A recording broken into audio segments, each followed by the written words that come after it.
is up, everybody? My name is Hector Flores, host of the Insert Name FC podcast, a member of the BellyUpSports Media Network. You can find us on all things social media, Instagram, the X at Insert Name FC. Find us on TikTok at insert.name.fc. But who knows how long that's gonna last? But because there's a potential ban, I think. I don't know. I'm not up to date with stuff like that. But I've been seeing that around. Check us out on anything podcasting, Apple, Spotify, Pandora, wherever you get your podcast fix from, you can find us there. Also check us out on YouTube. Please subscribe, especially if you guys know about the jersey bet that I have placed involving Sevilla and Olympic Lyon. The only way you're going to be able to enter into that is by going on YouTube, being a subscriber to YouTube. So make sure you guys go ahead and check us out on YouTube so we can grow that platform up exponentially for sure as well. But this episode is another day. It's funny because just as I was gonna start recording, I mentioned the Fenerbahce and Trabzonspor game that was coming up, and apparently a fan decided to storm the field and try to fight the players, and he got his ass whooped. So the definition of fuck around found out, he found out. So, which, you know what, I'm going to say this, and this is something that came from part of my take. They said it a bunch of times, but I feel like, yeah, players have every right to beat the shit on a fan that's willing to, try to start shit with them. So I'm fine with it. I'm not against it by any means. So I just thought it was a funny story. But yeah, so this episode we have overreactions. We have an overreaction, kind of involves Houston in some sense. There's no headlines today, but the roster for the U.S. men's national team for the CONCACAF Nations League has been released. So I'll go ahead and look at that and share you guys my thoughts on the roster. So we'll get to that. We also have an interview with Mujeeb Murana of Birmingham Legion FC. This is our first active player interview, so really awesome. I know Mujeeb from my time over at the Houston Dynamo, so really cool to get this interview and really excited for y'all to hear this one out because I think it's going to be a banger. Though I say everything's going to be a banger. Europa League and Champions League, the quarterfinals are over. Also Europa Conference League, but like I said, we're not going to cover that till we get to the semifinals. But the quarterfinals have been set. We're not previewing the quarterfinals. We're actually going to do an actual legitimate preview the week before their matches start. But just recap the matches and then give you guys, I guess, my first time reaction to the matchups at least. But there's no predictions right now. It is right now just strictly recapping and reacting to it. But for Europa League and Champions League, announce our players of the week, give you guys some games to watch this coming weekend. And we have a five-a-side draft with Peter Van Seventer of Belly of Fantasy, the Belly of Fantasy site. He came on to do the draft. The draft was what was the topic? Bucket list sporting events. So that was the topic. Really fun topic. Peter is a Tottenham fan, and yeah, it went exactly how you think it would go, especially with all the shit that I've been talking about Tottenham for a very long time. So it didn't go like hostile or anything like that, but obviously it was addressed. It was addressed at some point in the discussion. But awesome to have him on. Hopefully we could bring him on for some footy talk. Dude knows ball, so definitely want to bring him on at some point. But yeah, that is the episode. I think it's gonna be really fun. I hope you guys can sit back and enjoy this episode. It's gonna be a really fun one. Our first ever active player is coming on, and it's awesome too because it's USL Championship. It's a league that I want to get more knowledgeable of. I want to watch it a little bit more. Because one, USL actually does have a promotion relegation system in some sort. At least they're going to try to implement that. I don't know if they're implementing it now or it's going to be something further down the road, but they are planning on it because they do have the USL Championship and League One and League Two. So it's interesting to see how that's going to work out. So I'm intrigued. But yeah, so I definitely want to get more invested in the USL. And the fact that Mujeeb plays for Birmingham, One, obviously, is Mujeeb. It's a guy that I mess with. He's from Houston, so obviously he's already got my stamp of approval. And we're talking about Birmingham. So remember, Spencer has ties to Alabama. He's from Alabama. So maybe I should commit to Birmingham Legion in FC. Maybe. We'll see. We'll figure things out. But obviously there is Mujeeb. There is a reason for me to at least support the team because my boy Mujeeb is on it. But I mean I will say Spencer is from Alabama. So maybe we'll see. We'll get there when we get there. But that's all I really got, man. So we're gonna go ahead and take a break, and then we'll go right into overreaction. Hey guys, this is Hector from the Insert Name FC podcast, here to tell you guys about Canada Dips. It is a great tasting, superior alternative to traditional dip using CBD in a way that is radical, enjoyable, and effective. It comes in 5 core flavors: wintergreen, mint, citrus, mango, and American spice. Canada Dip CBD is the new evolution in dip, allowing guys to enjoy great, long-lasting taste without the downsides.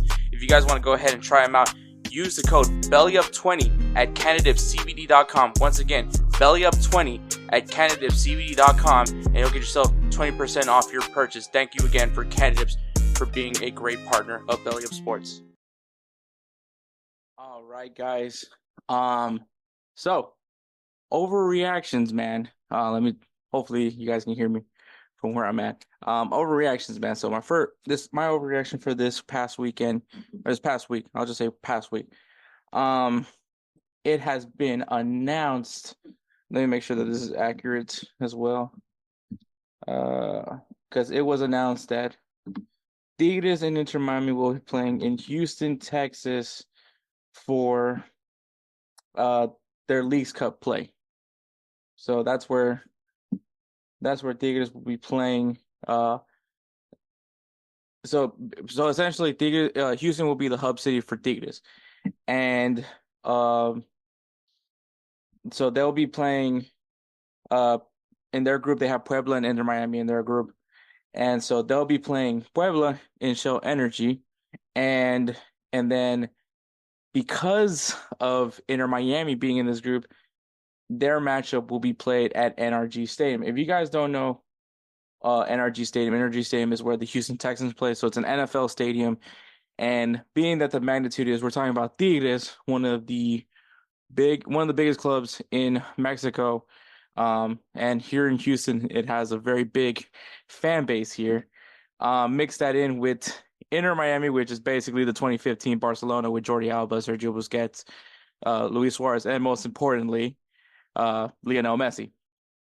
So because of these two giant juggernauts, if you will, when it comes to it, there wouldn't be enough seats in Shell Energy Stadium that's going to gain the attention for this matchup. So they moved it into NRG Stadium.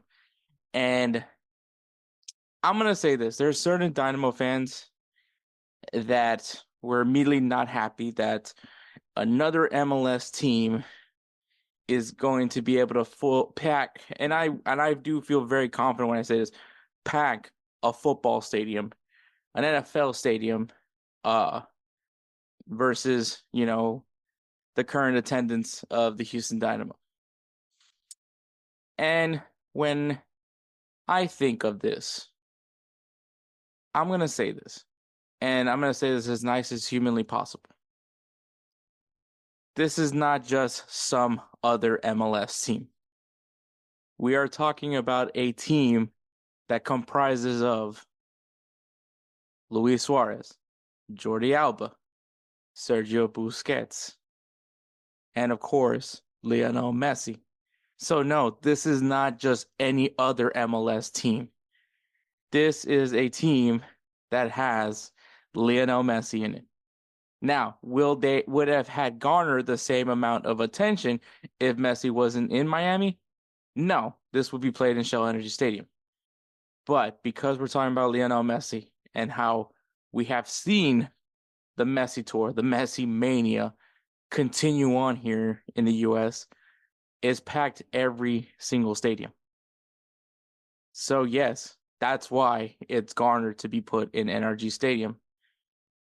Yes, I understand that it is a slap to the face to the Houston Dynamo, that people would rather see that team than the Houston Dynamo. But here's the harsh, harsh reality to those Dynamo fans. And I am right there with you. I do think that it is sad that we can't fill up a stadium with a team that, granted, right now has not looked great. As well, as I'm talking about this, they're currently winning 1-0 to Portland. But and it's obvious for obvious reasons. It's just injuries. Injuries is the reason why.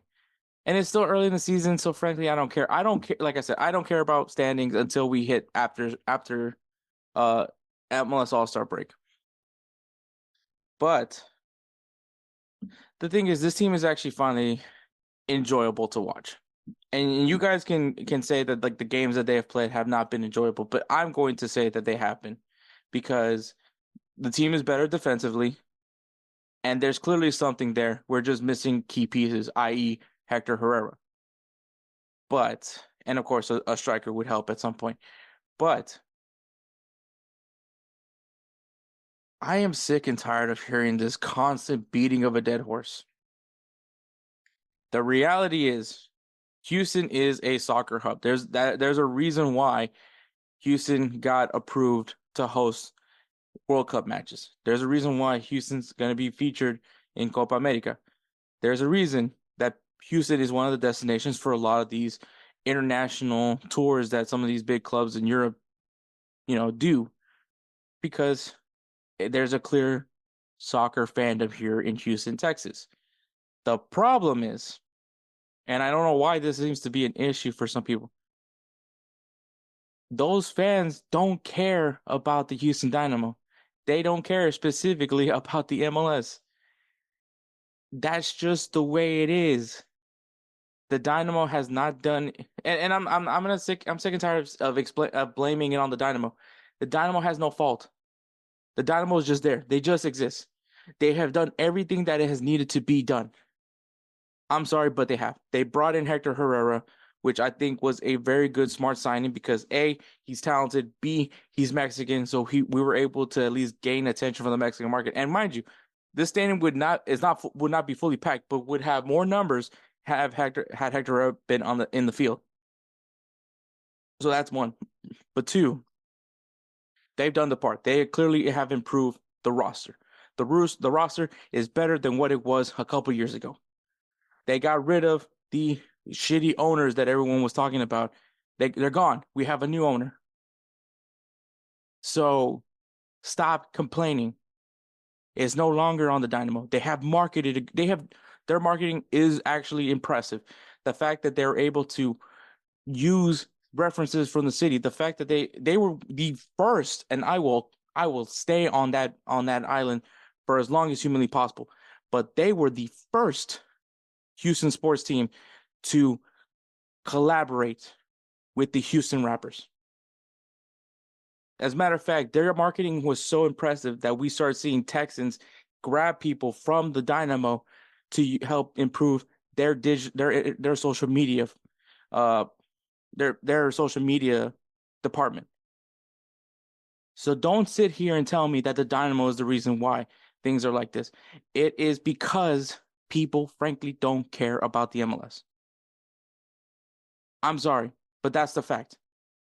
So I'm sorry to the Houston Dynamo fans that are so in this like anger. I get it. I'm rocking the Dynamo jersey right now as we speak. It does irritate me because this is what we get made fun of from everyone in the MLS world. We get made fun of for not having fans in the stadium. We can't pack a stadium. That's always been our biggest thing. We cannot pack a stadium. And yeah, I can go back and use the good old days back when they played at U of H. Like I can even refer when they first built the stadium that's now named Shell Energy, that they were able to get a good crowd. What happened from then, I don't know. But it's clear that the team that the club has put in an effort. They have done all the accommodations that they can humanly possible. The seating are amazing. The mesh seating is super comfortable, and when it gets hot, it's not going to be unbearable to sit there. Stop using the weather Stop using the weather as an excuse because people have gone out and have been at U of H games, at Rice games, in a lot worse circumstances and still have attended. So stop using the weather as an excuse.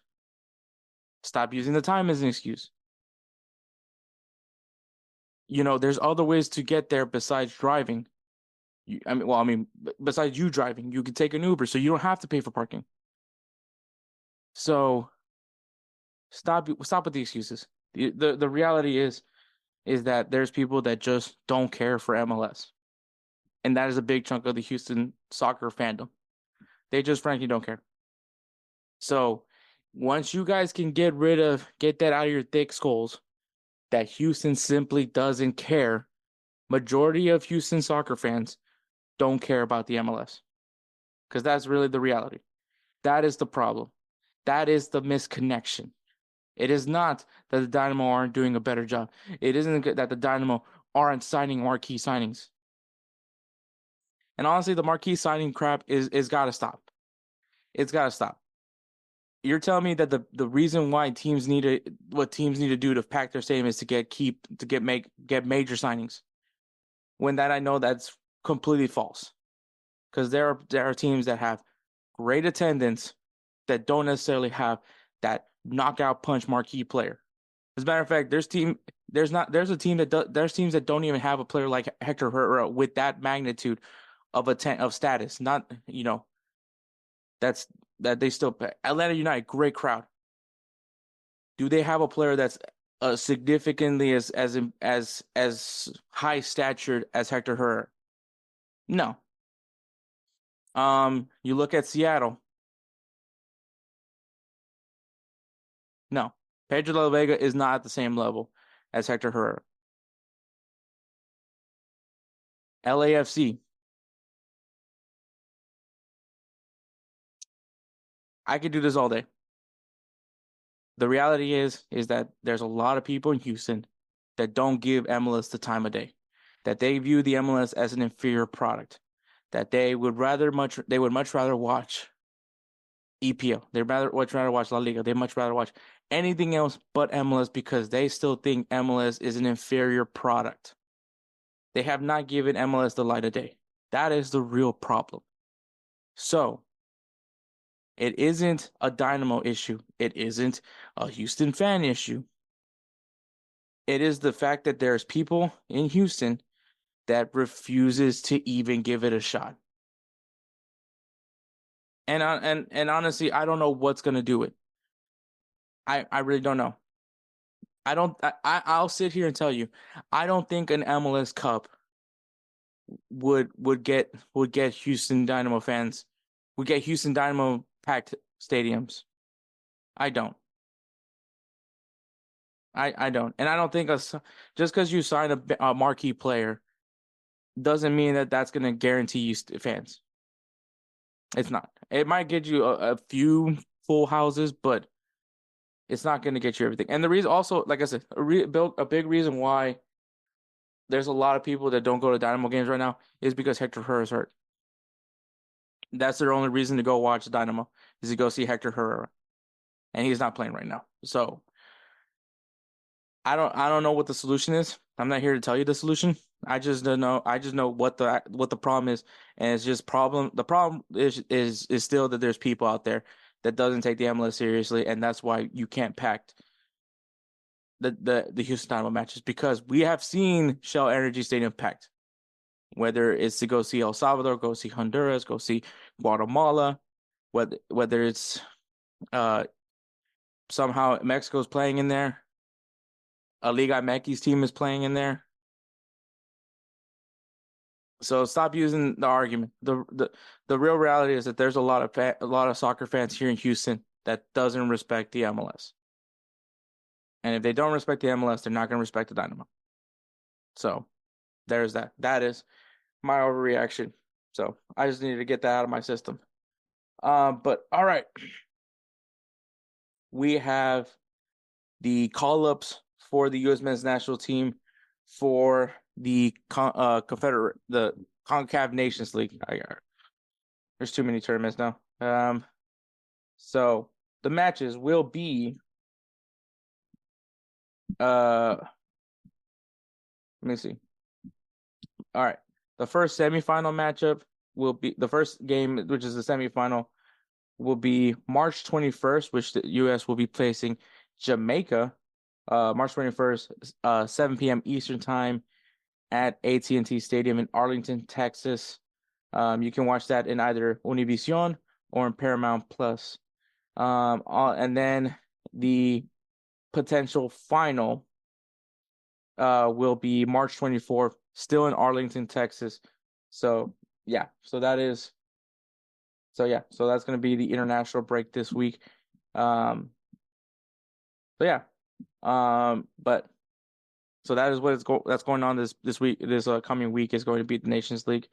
So here are the players. So actually, by the time this episode drops, um, yeah, the semifinal has been played already. So hopefully the U.S. advance and beat Jamaica. So we'll see what happens there. But all right, so here is the roster. So we're gonna go with goalkeepers. So we have Drake Callender from Inter Miami. He has yet to have made a single appearance for the U.S., but got the call up. Ethan Horvath from Cardiff City, who has 9 appearances so far for the U.S. men's national team, and of course Matt Turner, 37 appearances for the U.S. men's national team, currently at Nottingham Forest. Though his kind of issue right now is that he isn't really playing for Nottingham Forest.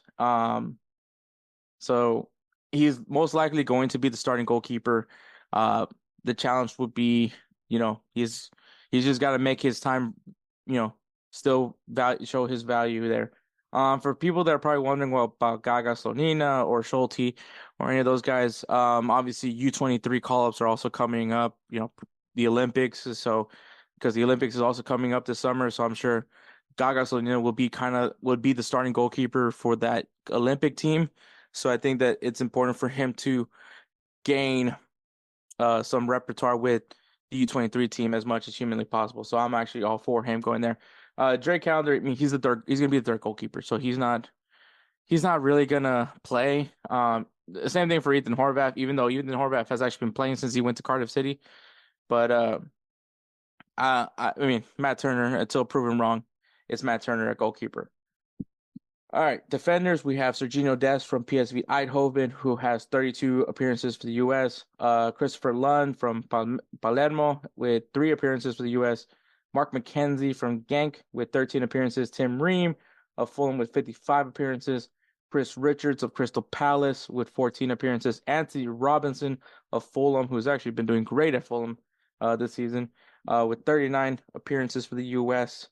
Miles Robinson of FC Cincinnati with 28 appearances, and Joe Scally of Borussia Mönchengladbach with 8 appearances. Now, to point out, Serginho Dest will be unavailable for the semifinal game against Jamaica, being because of that red card that he got. So we'll see Joe Scally, which I'm really intrigued by it. Joe Scally has really been the highlight of Borussia Mönchengladbach. So I can't wait to see what to see from him as a starter alongside Anthony Robinson. Miles Robinson, I think he's just gonna be like that guy that Greg Berhalter just wants to see. So, I mean, there's that. Do I want him see him out there? Ideally, no. I'd like to see Tim Ream and Chris Richards. So ideally, I would like to see a backline of Serginho Dest, Chris Richards, Tim Ream, and Anthony Robinson. I mean, Tim Ream somehow has just flipped the script on me. I actually like him now, so that's crazy to think. I think it's because now I'm 32, so maybe it's because I'm pulling for the 30-year-olds. Maybe that's what it is. Midfield. Tyler Adams is returning to the U.S. men's national team at Bournemouth with 36 appearances. Johnny Cardoso from Real Betis, who has looked really good since going to Real Betis with 9 appearances for the U.S. men's national team. Luca de la Torre of Celta Vigo, 20 appearances for the U.S. Weston McKennie of Juventus with 49 appearances for the U.S. Yunus Musa, currently playing at AC Milan with 33 appearances. And Gio Reyna of Nottingham Forest with 24 appearances for the U.S. Look, as much as I love Tyler Adams, as much as I enjoy watching him play, and I love what his factor, and I even donned him the captain myself, but you know he has been dealing with injuries. I don't imagine he will be starting. I think he'll come off the bench. And because Johnny Cardoso looks really good. I like what I'm seeing from Johnny Cardoso. I think he is the future six for the U.S. men's national team, and not only is he the future, but I think he's kind of more and more shifting on to be the first choice guy. So I would like to see Johnny Cardoso. I think he will get a lot of starts for the U.S. and we'll see him play both matches. I mean Weston McKennie, the dude's an X factor, man. You got to have him on the field. And Gio Reyna, kind of similar with Matt Turner. He just needs to take advantage of his opportunities. We know he's good when he's on, he's on. So we'll see what happens there, man. But yeah, I want to see something from Gio Reyna here. He needs to step up. He has been actually kind of a beast for these Nations League matches, so hopefully he can continue that form. But at least that's what I'm hoping to see in the midfield. Going into this Nations League call up. Forwards, Folarin Balogun from Monaco in France with 8 appearances. Malik Tillman of PSV. He has 8 appearances with the US. Ricardo Pepi of PSV with 22 appearances. Christian Pulisic of AC Milan with 64 appearances. I believe that's the most appearances from any American player. Yeah, it looks like it. Josh Sargent of Norwich with 23 appearances with the US. And Timothy Weah of Juventus with 35 appearances with the US. Obviously, Pepe has not been playing a lot of games for Eindhoven, PSV. Obviously, because you have Luke de Jong, starting over him. So I would expect Balogun to be starting. I think that's what we've been seeing a lot lately. So I think Balogun will get the start. Obviously, you're going to have Captain America Christian Pulisic on the left side. And I think Tim Weah is on the right side. I don't think you're going to change that front three at all. But Josh Sargent, we got to see him at some point because he has been on fire over at Norwich this year. So yeah, it's going to be interesting to see, but I do expect to see our usual suspects on the front three. So I'm really intrigued. There's obviously Nations League, they're going for the three-peat, I guess you can say. All right, guys, just wanted to give you a quick update on the U.S. men's national team roster. So both Luca De La Torre and Josh Sargent have got hit with injuries. So they will not be available for the Nations League semifinal and final. So they are actually been pulled out of the roster, and taking their spots will be Brendan Aronson and Haji Wright, which if you guys just watched this recently, Haji Wright just had a pretty good game. So we'll see what happens there. But yeah, so just a quick update, just so you guys know. So that happened. We'll see how it goes, man. I'm really excited to see how these matches go. But yeah, that is the Nations League. So we're gonna go ahead and segue on to my interview with Birmingham Legion FC defender Mujeeb Murana. Are you ready to elevate your sports betting experience? Look no further than DraftKings Sportsbook. Why choose DraftKings Sportsbook? Unmatched variety. Bet on your favorite sports leagues or discover new ones to follow. Live betting. Test your instincts and feel the adrenaline as you bet in real time while the game unfolds. Promotions and boosted odds. DraftKings keeps the excitement going with a range of promotions, odds boosts, and special offers. And a user-friendly interface. Whether you're a seasoned bettor or new to the game, DraftKings' intuitive platform makes placing bets a breeze. Ready to dive in? BellyUpSports has partnered with DraftKings Sportsbook to give you an exclusive offer. Sign up at dkng.co/BellyUp150 and new customers will get $200 in bonus bets instantly when they bet $5 or more. Don't miss out on this opportunity to take your love for sports to the next level. Sign up today and let the games begin. Please gamble responsibly. 21 years or older. Eligibility restrictions apply. See website for details. All right, guys, joining me is a Houston Dynamo Academy graduate, also attended St. Louis University, and is currently playing for the Birmingham Legion FC. And that is, of course, someone I would like to say is a dear friend. We were both co-workers at the Houston Dynamo. Uh, So Mujeeb Murana. Uh, First of all, you're actually our first active player to come on the show, just letting you know. let's go. Let's go. Thank you guys. Thank you for having me. Thank you for having me. So yeah, so like I mentioned, me and him were former co-workers at the Houston Dynamo. So if anybody thought I was lying that I used to do people's laundry, I did it. So um but of course, man, first question that we always ask people that come on is what was it that got you into football, soccer? uh, for me, honestly, it's just in my blood. I don't really have a specific answer to that. I just remember one day I was alive and I started kicking a ball, and ever since I haven't stopped. That's a very fair answer. I think especially when you grow up in a culture where that's like the first thing they put on our feet is a soccer ball. So I Hmm. can obviously I'm not at your level, but I do agree to that I was also the same way. And Um, so, so obviously eventually you started playing a lot. When did you have that realization that like you're pretty good at soccer? uh, I would say probably around the age of 15 is when I felt that I was actually good enough to go pro. I had a coach named Darren Back from the U15 at Houston Dynamo Academy, and he instilled a lot of confidence and hard work in me. And from then, I just kind of knew that I had a chance, and if I worked really hard at it, then I might maybe one day, become a pro. You mentioned the Houston Dynamo Academy, and how did that initially come into play? Like, what level were you playing at any club before you went to the Dynamo, and how did that process go when they started reaching out to you? Yeah, so I played at a couple local clubs. One of them is Sugarland Arsenal. The other one was West Houston Soccer Club.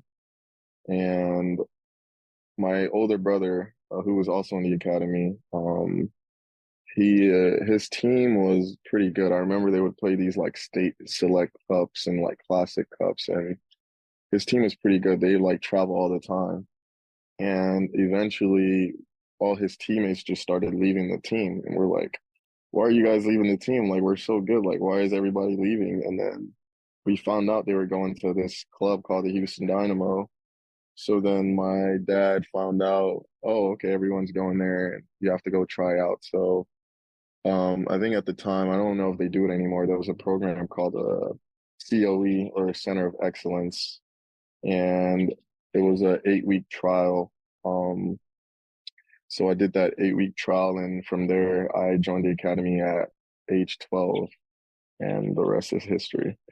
Did you feel like you had more resources? I know, I mean, from my Being firsthand in the experience with the academy. academy, I felt Hmm. like, like these kids had like a personal, like almost like a personal trainer, a whole staff, like even like I guess someone that's tracking them on their Hmm. pace and all that.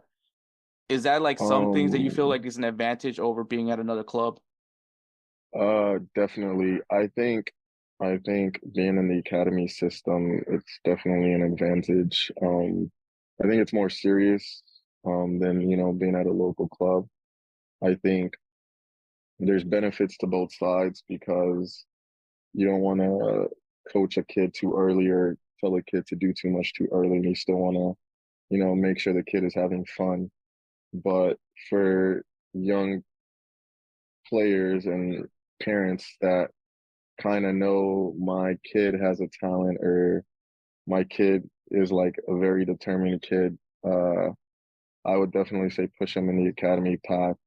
And because, yes, there is definitely an advantage. I think there's better coaches in the academy system, just better overall players. The best players want to play with the best players.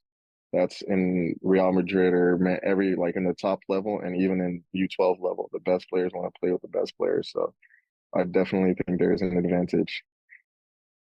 So as you're continuing on with the academy, Yeah. uh, there's that, I guess, that fork in the road, I guess, if you can say, where um the pro level what you want to continue pursuing or go collegiate. For you, what did you weigh? What were your options when you were weighing that in, and um, how would you compare the recruiting college recruiting process versus, I guess, how they reached you out for the academy? Uh, so for the academy again, I think it's a little different for me. I don't really know how it works now, but back when I was 12, it was more of a you personally like went to one of these camps, or at least for me, this is my process was we just went to the camp and we trialed. I'm sure there was scouts out also at that time scouting kids, and maybe kids were getting invitations, but that wasn't my process. My process was my dad just believed I was good enough to make one of these teams, and we did that. But I do think the process of collegiate recruiting and academy is pretty much the same at whatever age group.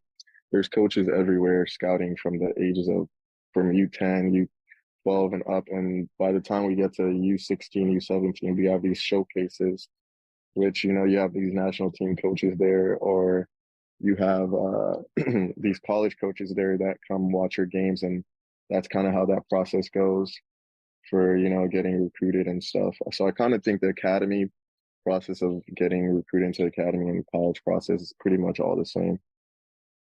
Okay, and obviously you choose St. Louis University. What was it about that program that enticed you? I mean, there's some notable alumni from that. I mean, Brian McBride, Brad Davis, and Tim Ream, just to name a few. But Yes, what was it sir. that made you want to commit to St. Louis? Honestly, I would say a couple of those names played a big part. I'm a defender, and Tim Rim is somebody that one I look up to now. This man is he's hit the peak of his career toward the end of his career, which is just shows the commitment that he's had and the hard work that he's put in, and just being able to be in an environment and walk in the same locker rooms, be in the same weight room, and just kind of like follow the same things these guys did. That was one thing that stood out to me. I love winning. I love winning. I think we all love winning. In St. Louis, it's historically we're the best college in history. So again, I think I am a person who believes in history, and I think history repeats itself. Uh, so yeah, I felt it was going to put me in a good position to develop and stuff as a soccer player, but also St. Louis is a great school overall, and I think it has one of the best business schools in the nation. And I'm Nigerian, and education is something that's my dad's always harped on. If I were to fail a class, my dad would not let me play soccer. So when I was a kid, so I realized that early, and that's something that just stuck with me. So I kind of knew going to St. Louis, I would get the best of both worlds. So that process was kind of easy. Yeah, that's awesome to hear. So you go into the college level. You went from the academy now in college. What was something that you right away was like, I need to get better at this to compete in this level? Uh, right away, I would say the physicality in college is just more challenging than the academy level. I think in the academy level, you're still playing against kids your own age, unless you're one of those kids who's playing up. But I really wasn't one of those kids who got to play up. I played up maybe once or twice in my academy days. So going to the college level, the physicality is better and just tougher just because, I was a freshman playing against some senior who were like 22, 23 grown men already. These guys are ready to compete. Like they've been doing this for the last 3 years. They've been competing at a much higher physical level. So I think kind of having to adapt to that physical level is something that was a little challenging for me. I remember my freshman year, I would just be in awe sometimes of the level and just the physicality of the challenges and the tackles that players were putting in. And sometimes I would find myself scared, to go in these tackles, but eventually that's just something you develop after being in that environment for some time. I was about to say, man, because when I met you, I was like, damn, this guy's pretty stout. So for you to Yeah, mention that, I mean, college did what they were supposed to, I guess. Um, yeah, so, so I mean, it worked wonders for sure. yeah. Uh, So, so you end up getting signed to the Houston Dynamo for your first pro contract. Uh, mhm. obviously this is where it all started for you with the academy. When you came back to Houston, did you feel that it was anything different from when you were last there, or was it about the same? I think it was there was a lot of differences. A lot of new faces, obviously. I think a lot of the management had changed. There was a coach there though from kind of the beginning, Daniel Roberts. He was I think he got hired or was there like by my U15 year, he was also in the academy and he's still there. And Dan is somebody that I leaned on and, just worked with me a lot. And yeah, so he's a familiar face. So I don't think too much change, but again, as you can tell, just the management has changed a little bit. So just some different faces. I do believe the club is still overall has the same goals and ambitions. Yeah, obviously this you went in there the second. Were you with them for the first time for the MLS Next Pro year, or was it Yeah, the? so my first year I was with the second team with the next pro, and then my second year I signed a home ground with the first team. So obviously there's some sort of, I guess you could say, responsibilities in that locker room, um, for yourself being someone that has experience playing in the college level and in that MLS Next Pro setting. It's a good mixture of guys that are trying to get into that next level, that first team spot, and a lot of Hmm. academy players. Like for you, how did you feel was your role in that locker room when you have that mixture of youth and experience? I'm gonna quote Drake here, I think. I felt like I was the rookie and the vet at the same time. That's kind of what I would just describe that as. I think my first year with the next pro team, I was in the leadership group, but that was my first year being a pro. So, that was a lot of responsibility and, that's something that I wanted and blessed that, be a part of that role. Um, I think you just have to kind of contribute what you can contribute and, don't try to do too much. Some people have different leadership styles. My leadership style might not be as much vocal because, I'm working on communicating more effectively, but I'm more of a, example kind of guy. So, yeah, that was a blessing to have that ability to be, a leader, but also just a guy learning from all the other leaders as well. Obviously, you had that you trained with the MLS Next Pro team, the Dynamo 2, but you also trained a lot with the first team. Um, was there any player that you're like, I need to pick a lot more from him? Yeah, I mean, I feel like that's an easy question. Any person who doesn't look at Hector Herrera and says this is a guy that I need to try to do everything that he does, then I don't know what you're doing. Hector is the best player by far that I've played with. He's played in multiple World Cups, I think three to be exact, or maybe four. And, he's a great leader. He's a guy who's a vocal leader, but he's also, he leads by example. And then I would also say Darwin Quintero was just a guy in my first year in Houston, coming out of college. I think the college game is more about physicality and stepping into that first team environment. I realized there's differences in, technique.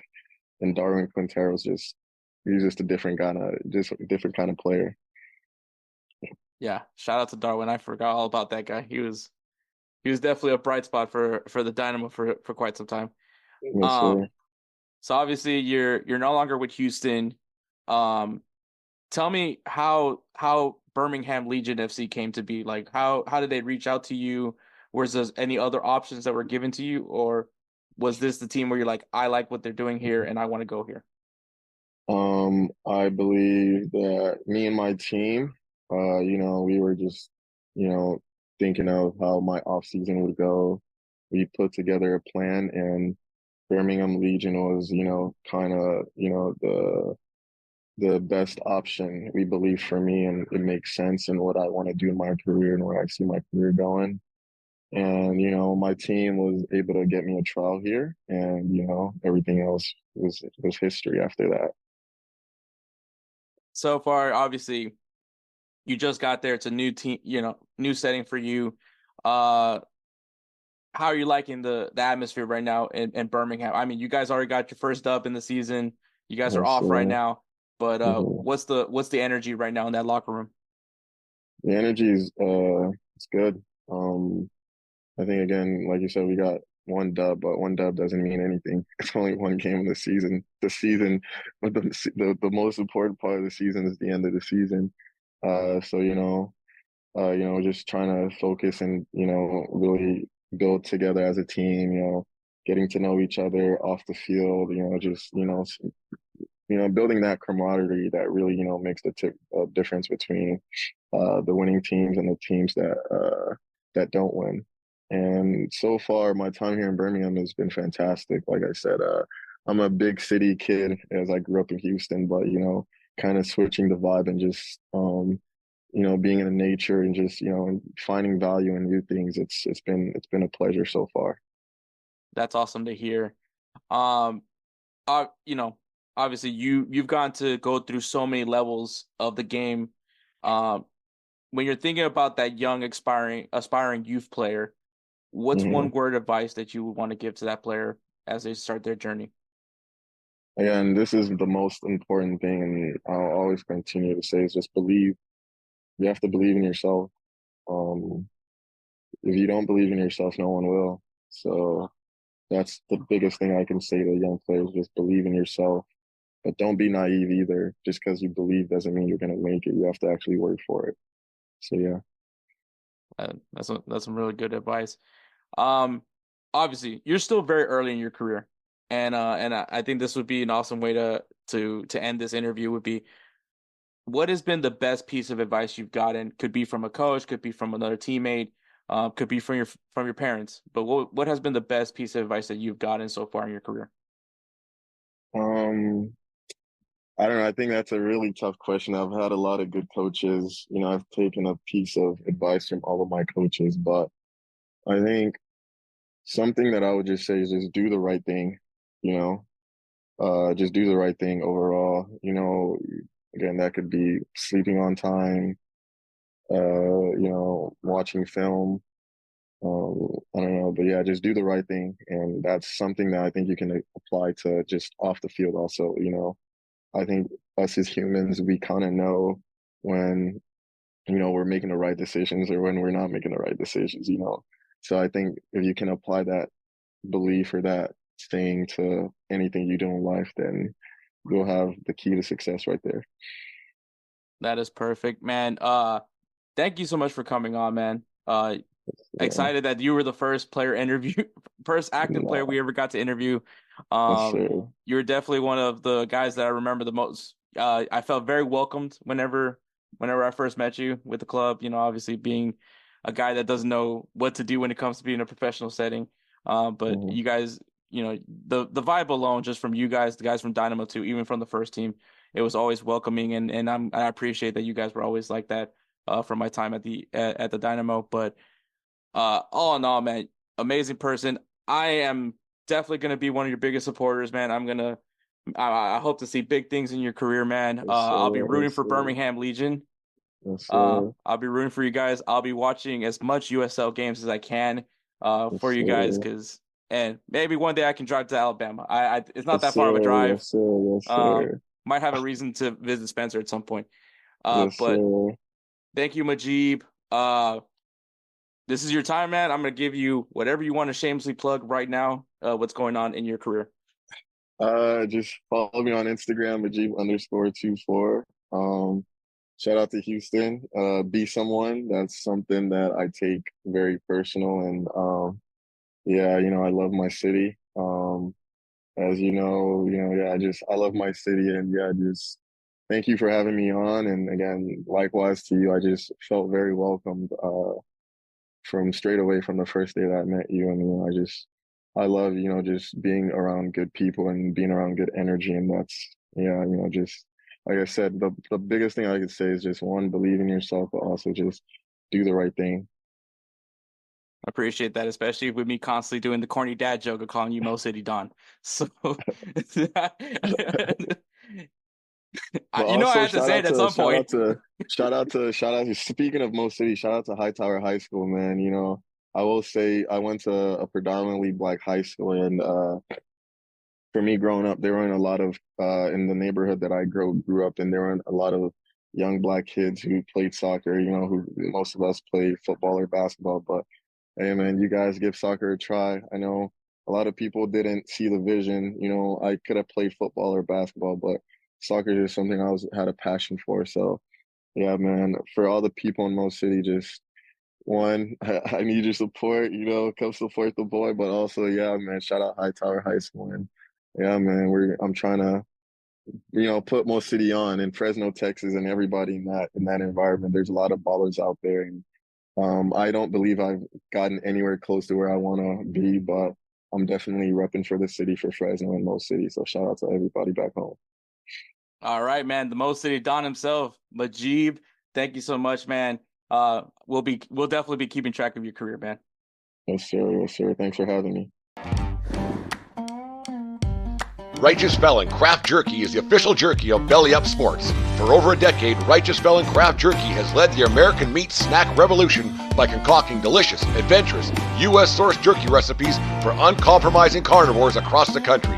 With 15 different flavors to choose from, Righteous Felon has all jerky lovers covered, and by using promo code BELLYUP, you will get 15% off your purchase at RighteousFelon.com. Do your taste buds a favor today and rip into a bag of Righteous Felon jerky.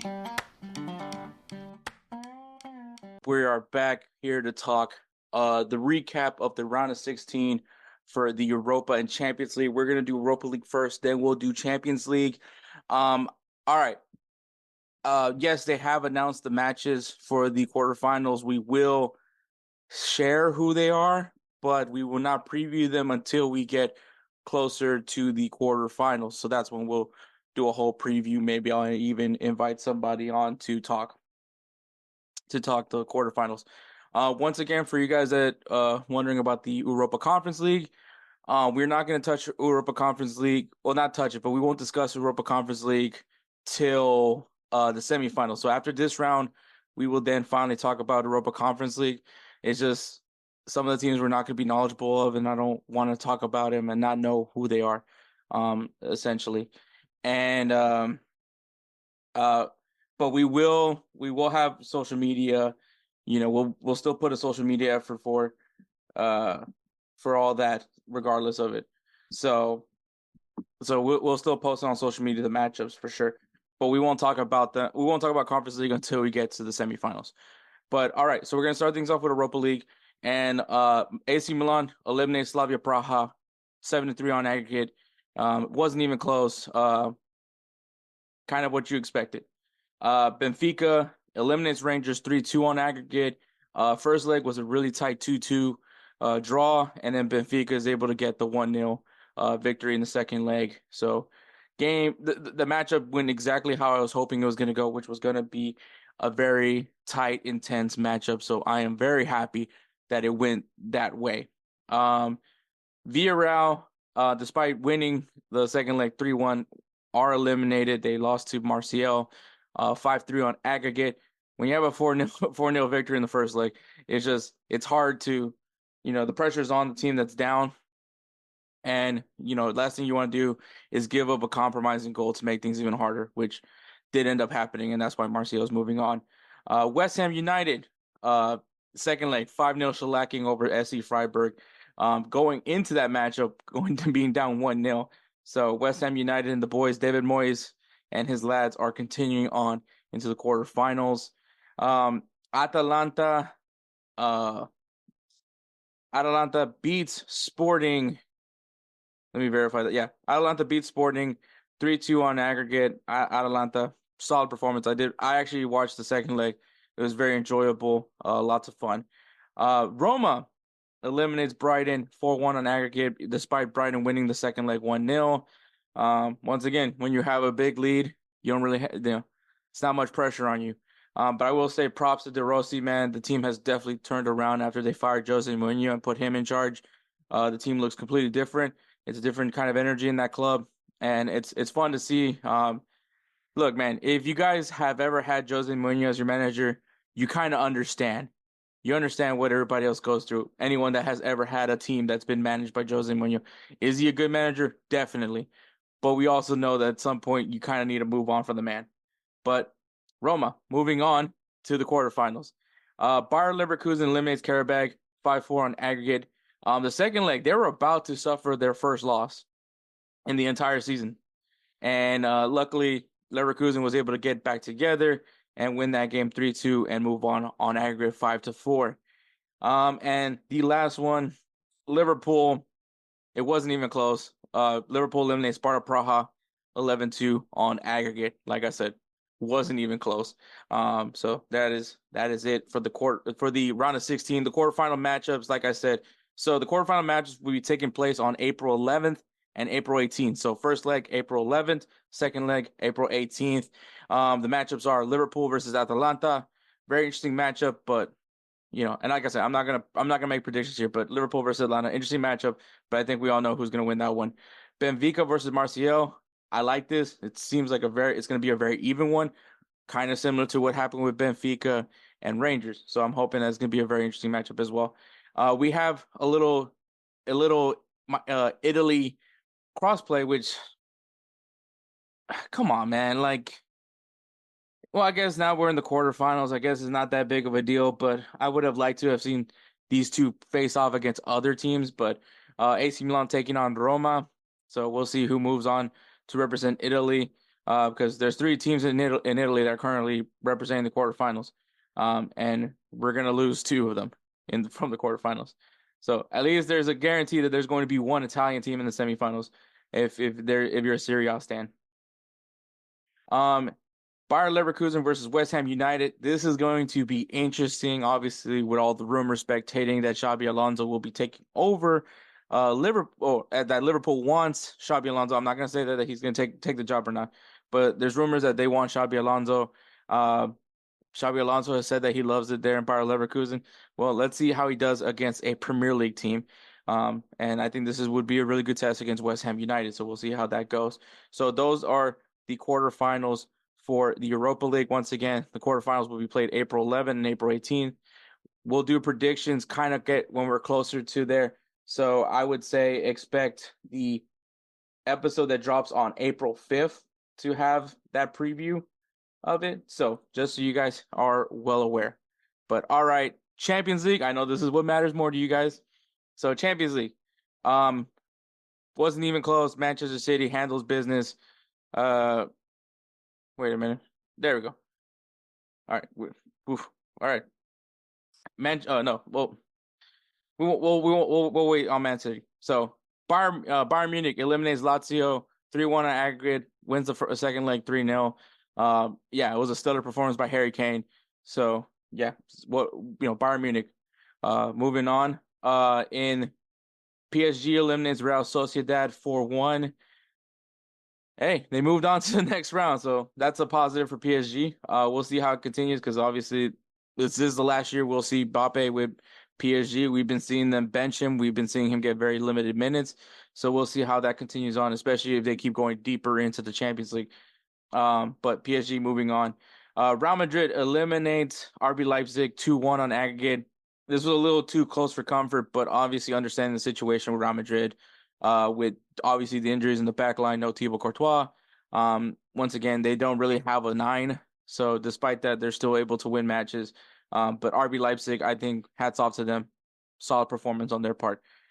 Manchester City, man, just doing what Manchester City does, man. They end up eliminating Copenhagen 6-2. Wasn't even fair.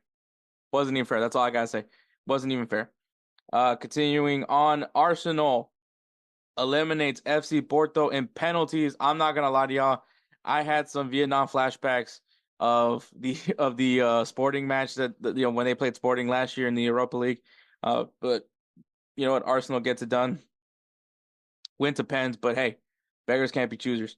Barcelona, after a 1-1 draw against Napoli, flipped a switch and beat them 3-1 in the second leg, moving on in aggregate 4-2. So Barcelona continuing on the Champions League dream. Borussia Dortmund, they took care of business with PSV. PSV, on aggregate 3-1. It was a 1-1 draw in the first leg, but then it was a 2-0 win against Dortmund. And yeah, Dortmund just very solid performance on their part. Definitely something positive to take for them. Now, the matchup that I thought was going to be the best one, and that was Atletico Madrid and Inter Milan, and it did not disappoint. They drew 2-2 on aggregate, so they had to go to penalties, and Atletico Madrid ends up winning 3-2 in penalties. So the dog off is official. That's the perfect way to end a dog off, by the way. Just going to pens. That's how dog you had to be, is to go in and start taking penalties to see how much of a dog. So Atletico Madrid proven to be more of a dog than Inter Milan. So props to them. All right. So the quarterfinals for Champions League, the matches will be played.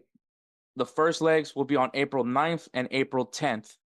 And the second legs will be April 16th and April 17th. So those are the dates to remember. Once again, we'll actually do a preview of the quarterfinals when we get closer to it. Look at that April 5th episode to be the one that we do talk about them, about these matchups a little bit more in depth. But here are the drawings. So Arsenal taking on Bayern Munich.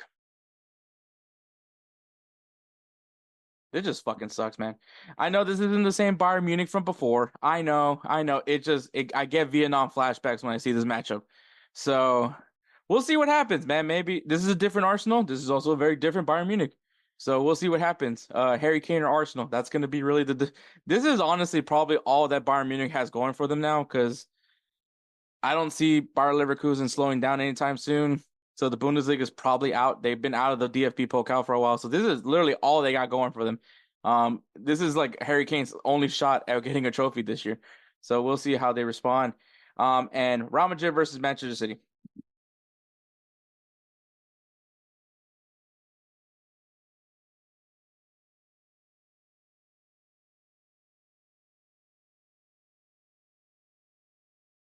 Like, how is this even fair? Like, how the fuck is this fair? Like, look, I give props to Real Madrid. Like, they have been amazing dealing with this, despite with the injuries, despite the lack of a number 9. They've been able to handle their own and win matches. Doing pretty well in La Liga as well. But you have to go up against the fucking juggernaut Manchester City. I am going to believe that just Real Madrid is just a different team when it comes to Champions League, but it is very hard when you have to be matched up with Man City. Give me PSG, give me fucking Dortmund, give me Bayern Munich, hell, fuck, give me Arsenal. God damn, man, this is all right. Well, we'll see how that goes, but that is my reaction, my knee-jerk reaction right now to Real Madrid and Man City. Get your popcorn ready though, because this is always a juicy matchup though as well. PSG versus Barcelona, the teams that used to have Messi. So this is the teams that used to have Messi bowl. Yeah, there's a lot in stake here. Also, Dembele revenge game. That's probably something that you need to mention as well for Barcelona, but for the Barcelona PSG matchup. But this will be a very interesting one. Both of these teams have had struggles in the Champions League for quite some time. So we'll see who can overcome it and get into the semifinals. And then the last one is Atletico Madrid versus Borussia Dortmund. I think this is a very interesting matchup. I might be more intrigued to watch this one than anything else, and it's because, like, how does Borussia Dortmund respond to the dog mentality that Atletico Madrid has? That's what I'm intrigued by. So I definitely think that this will be a very interesting matchup. But yeah, so those are the matchups for Champions League. So once again, the dates. So the first legs will be April 9th and April 10th. And the second legs will be April 16th and April 17th. So those are the dates. Get excited. And we'll go ahead and segue over to Players of the Week.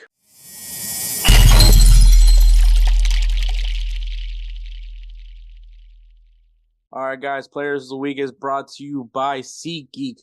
SeatGeek is an amazing website or app, depending on how you're using it.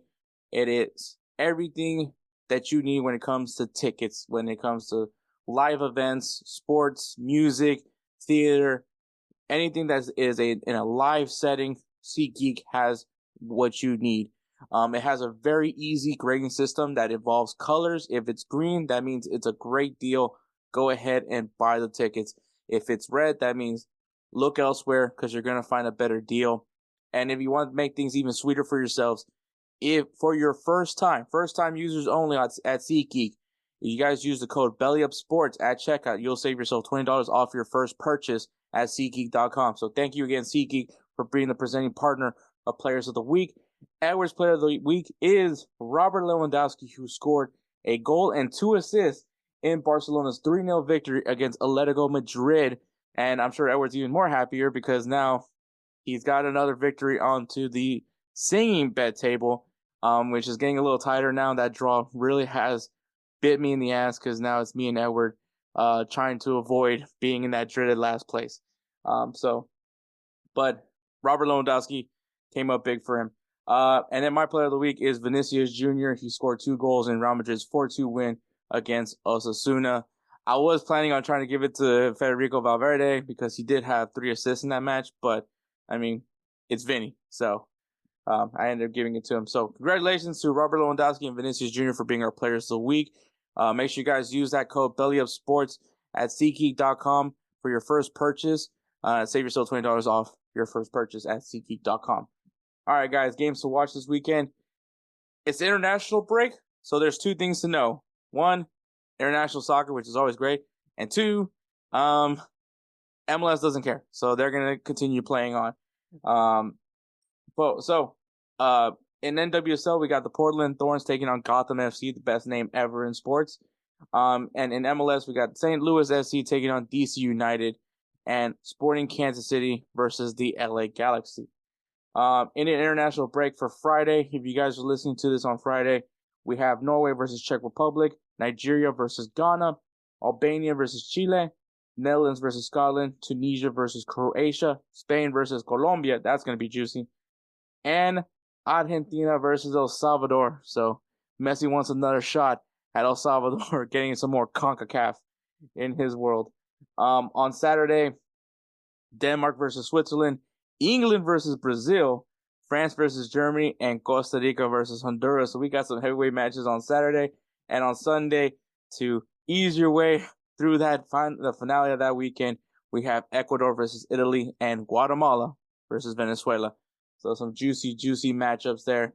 Like I said, man, there's a lot of games going on this weekend, but if you guys just need a beginner's guide, well, here's some matches for you guys to go ahead and check out.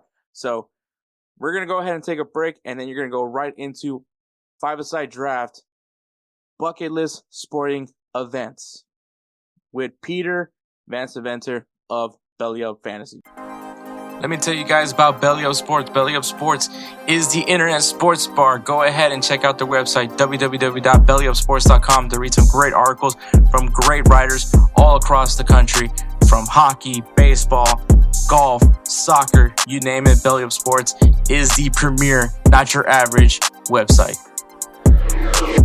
All right, guys, so we got another member of the BellyUpSports family here. We got Peter over there from the fantasy side, I believe.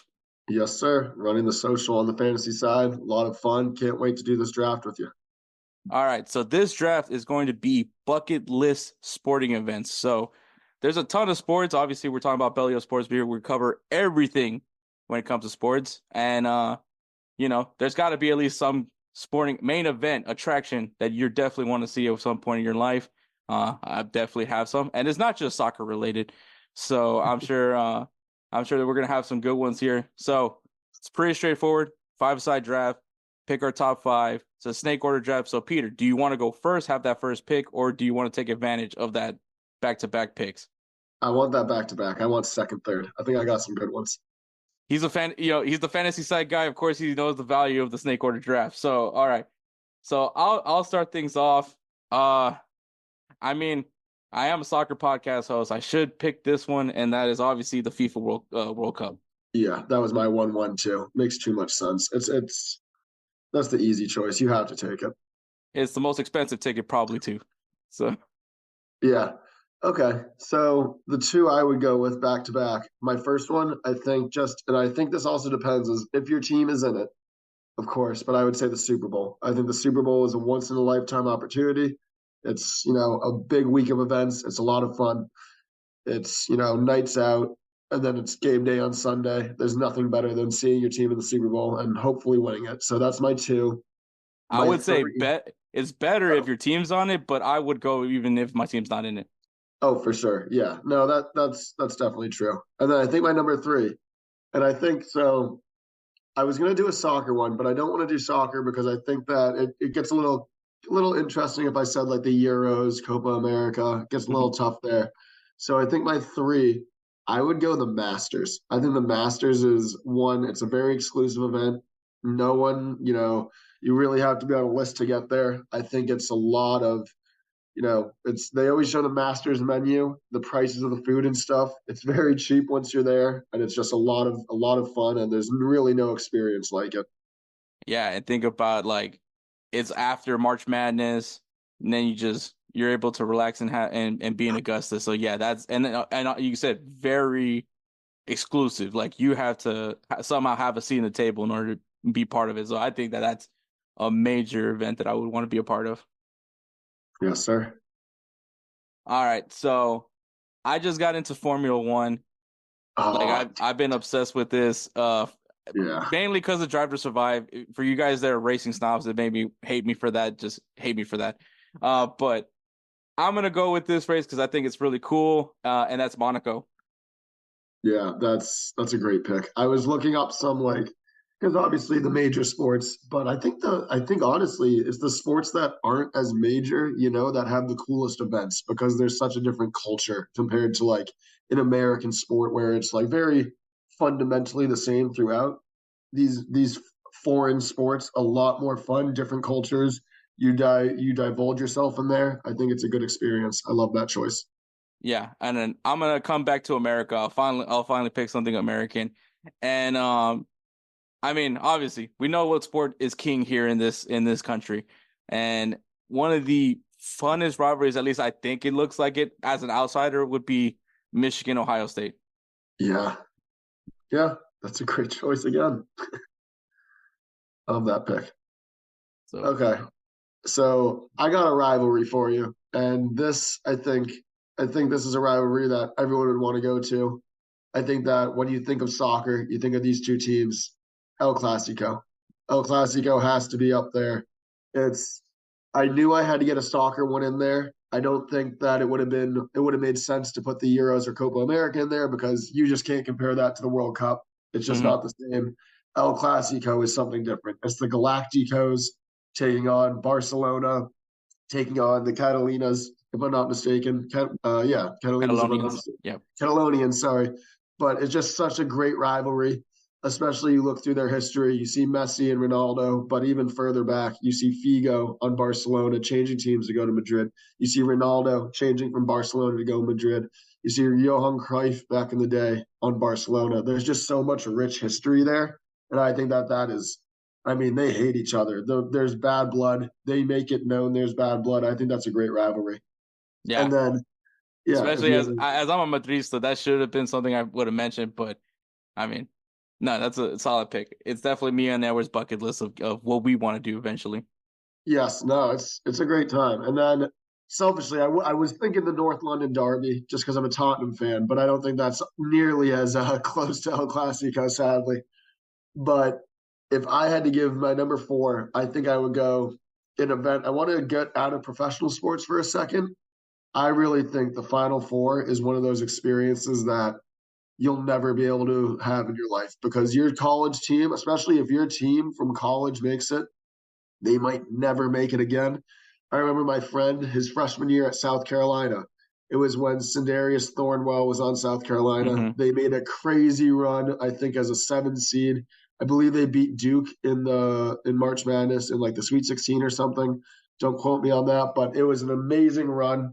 I really loved what they were doing, and yeah, I think just seeing your teams make those runs, like the VCUs, the Butlers of the world, these crazy teams, San Diego State, FAU last year, it's really just Cinderella stories. And I'm a sucker for underdogs winning. I love seeing the underdogs come out of nowhere and just show some fight. And I think that's what college basketball is all about. So I'd say the Final Four is my fourth choice. Yeah, I've missed the back twice now. I'm from Houston, and obviously we had like two Final Fours now in recent years here, and just don't have the funds for it. But yeah, I definitely would Oh, love. it's tough, man. It's expensive. Like it's not like you'd think it would be a little cheaper because it's like, oh, you want to get the college kids there, but they kind of make it a little bit more like similar to the Super Bowl. Like they focus more on the event versus like the sport itself a little bit. But That is what it is. Yeah, that's very true. For my fourth pick, I think, man, I can go multiple places, but I'm gonna go with the old firm derby, Celtic versus Rangers. That's one of the oldest rivalries in all of the game, and I mean, I'm going in there as neutral as possible. I've Yeah. heard it gets pretty dangerous over there in Scotland, so I am not gonna test it by any means. But I think that obviously the history, same thing what you said with El Clasico. It's like historically what these two teams have would be awesome to experience at least firsthand. Plus, like European fandom is just a It's whole not different even level. close. When people compare American sports and rivalry, it's just like you really can't, because just being in a European like atmosphere, being in as a fan of Tottenham and like a fan of the Premier League in general. I was just watching the Luton game right now.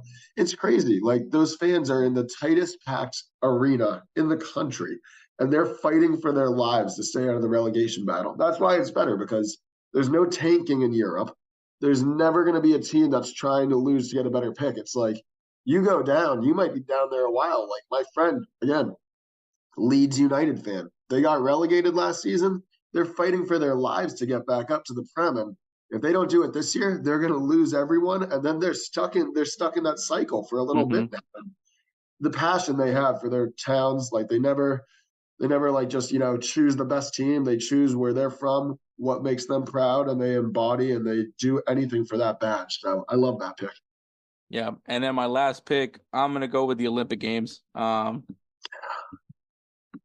It's a once in a lifetime, experience. I'm sure every 4 years, so just like a World Cup would be. But yeah, the Olympic Games, I think is like the one time where we're all just watching these random sports like track and field. Like I can't tell you I watch any track and field throughout any other time besides the Olympics. Yeah, I love that pick. I think that's a great pick. Obviously, it's just countries going at each other. It's really just about pride for your country, just doing whatever you can to get that medal. I love that. My fifth pick. So I had two. I'm going to give my honorable mention first. The Little League World Series. I went to it in Williamsport when I was at Bucknell studying there. Incredible time. But obviously, I get it. A lot of people don't just want to watch like kids play baseball, but like I think it's just such an experience. It's in the middle of nowhere. It's seeing all these 10-year-olds till 12-year-olds just fighting for their lives on the baseball diamond. And I think that's very unique, very cool. It's all live, which is a very just different, atmosphere than used to. But my It's true also pick, crazy to yeah. think like, man, some of these kids might be in the MLB. They show the throwback pictures. I think they made it better because they have, if I'm not mistaken, they have one of the fields is as big as an MLB field, and they have like an MLB game there every year now. And they show like in the past, like, oh, some guys played in the Little League World Series that are now playing now, which is really cool. But my last pick, I'm gonna go outside of like the main sports. It's gonna be interesting. I'm gonna go the Kentucky Derby. I think that is just you have to go with one of the big three: the Belmont, the Kentucky Derby, and I'm forgetting the last one. I think it's in Maryland, if I'm not mistaken.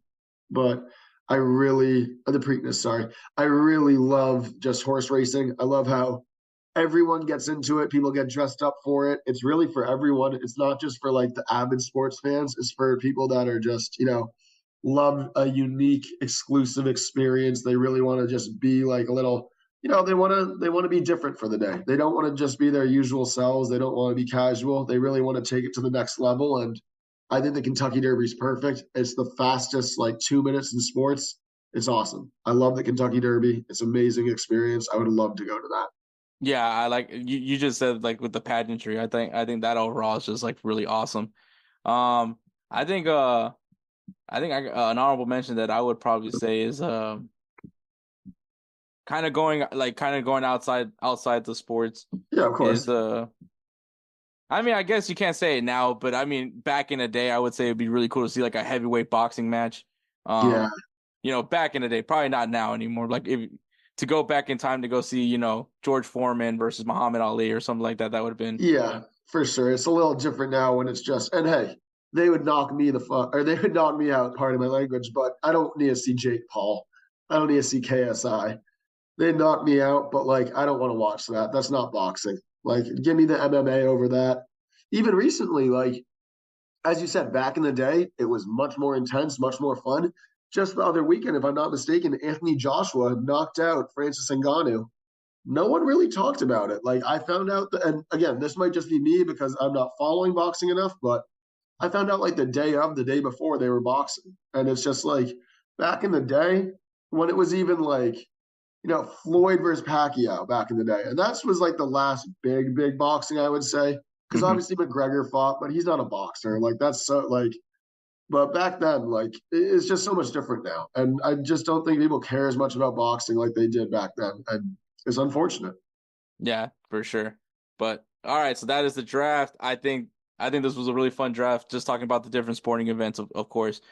Peter, thank you so much for joining us to go ahead and do this closing segment. This is now your time.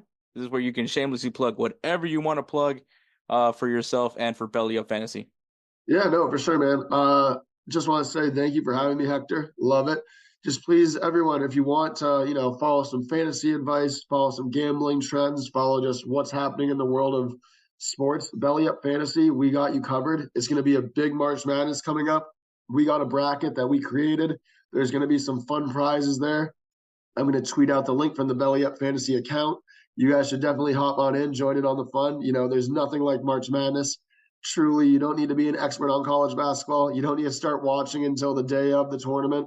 Just get that bracket in, have fun, and yeah, enjoy March. And then lastly, I don't know if it's you or your buddy, but whoever's the Arsenal fan, we might have to talk sometime because I'm a big Tottenham guy, and I've seen some of your tweets attacking Tottenham, and I don't like it. I don't like you guys attacking my guy Big Ange.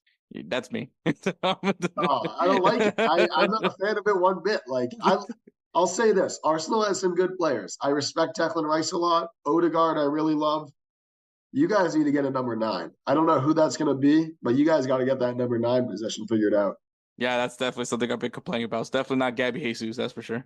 You think it's Tony? I saw his interview this morning, and he just seems like a bad character a little bit. He's talking about going to Real Madrid, just great, just kind of a kick in the balls to Brentford fans, just so disrespectful to a club that really took care of him when he had a gambling suspension throughout the whole season. And he's kind of just been a bad guy about it. Yeah, I kind of think he's a little overrated, but that's just me. Yeah, no, you're not right. Maybe you're right. Maybe you guys make that. I mean, I think if Mbappe doesn't go to Madrid, but I think he's definitely going. Arsenal, if Thierry Henry gets on the phone with him, what can he convince him? Yeah, I'm just not a fan of the idea of him following Thierry Henry's entire career path because as a Madrid fan, I don't think I would want to see him in Barcelona. If he were to replicate Henry's career path. So would you, I guess that's a question for you. Would you rather him just go to Madrid? Or would you rather him go to Arsenal, but then it also means he might go to Barca after? I honestly think Real Madrid doesn't necessarily need Mbappe. I mean, shoot, half their team's injured right now, and they're still kind of balling out right now. Yeah. We'll see how they do against Man City. But like Mbappe, I mean, if it was for one time for Arsenal to somehow win the Prem and win a possible Champions League, maybe I would take it, even if it means he's going to Barcelona. Even if I mean, that's the thing. Like, he's that big of I think he'd be that guy that Arsenal just. If Arsenal had a true in it, like Saka's incredible, don't get me wrong, but I don't think, and this might just be me hating a little bit, I don't think he can be the best player on a Premier League winning team. Like winner of the Premier League, I don't think he can be the best player on the team. I think he'd be a perfect person to pair with like an Mbappe or maybe a Victor Osimhen. Maybe that's who you get at your number 9. Mm-hmm. I think he'd be good in Arsenal. But yeah, I mean, Saka's great. He should start in the Euros, no doubt. He's definitely, I think Odegaard's your best player. I think your most important is Declan Rice, though. Yeah, I've been loving it every minute of it. But yeah, Edward does tell me I need to chill out with the Tottenham shots, but no, it's all fun and games. Hey, you know what? We play at 1:30 today. I just know it's going to be a terrible game to watch at Craven Cottage. Right when they get us on a high, right when we beat Villa 4-0, everything's going well. we're about to crash so hard. I just know it. It's the story of Tottenham. But yeah, hopefully Big Ange can figure it out. Yeah, we'll see. I mean, he's been doing a really good job, so I've been impressed by Tottenham. So definitely for a fact. But thank you so much, Peter. Make sure you guys check out Belly Up Fantasy, man. They have done amazing. Rebranded, right? You guys have a new look. Rebrand, a big rebrand. My guys, Billy, Chris, Jordan, and Brandon, really big on this rebrand. We're really trying to get all out there. We're trying to give you guys everything you need to know, not just fantasy football. We know that's been a focus in the past. We really want to go in on all sports, including soccer, basketball, baseball, hockey, hey, horse racing, car racing, Formula One, NASCAR. We really want to just get it all out there, hit a bunch of different audiences, really bring the fantasy and betting community together, and really just have a good time. Yeah. So thank you so much, Peter, and definitely we'll try to bring you on so you can talk some footy as well. Oh yeah, dude. If we want to talk footy before the Euros or when it's, I know at the end of the season, you guys are going to be cheering for Tottenham because 3 weeks in a row we got Man City, Arsenal, Liverpool. So maybe we'll have to talk before then. Yeah, definitely, for sure. So thank you so much, Peter. Thank you for your time. Yeah, have a good one, Hector.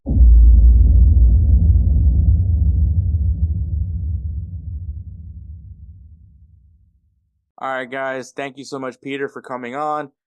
Check him out. Check out Belly Up Fantasy, man. If you guys are really into sports gambling and fantasy sports, well, that is a great place to go and get some firsthand knowledge, if you will.